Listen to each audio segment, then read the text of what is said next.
و مپندار که خداوند از عملکرد ظالمان غافل است. خدا آنها را تا آن روزی که چشمها مات و مبهوت میمانند مهلت داده است.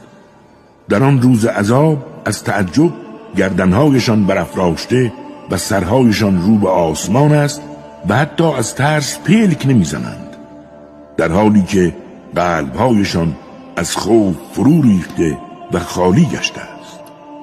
مردم را نسبت به روزی که عذاب به سراغشان می آید هشدار ده. همان روزی که ظالمان گویند پروردگارا مدت کوتاهی را به ما مهلت ده تا دعوتت را بپذیریم و پیامبرانت را پیروی کنیم. اما به آنها گفته می شود آیا شما نبودید که قسم می خوردید هیچگاه زوال و نابودی برایتان نیست؟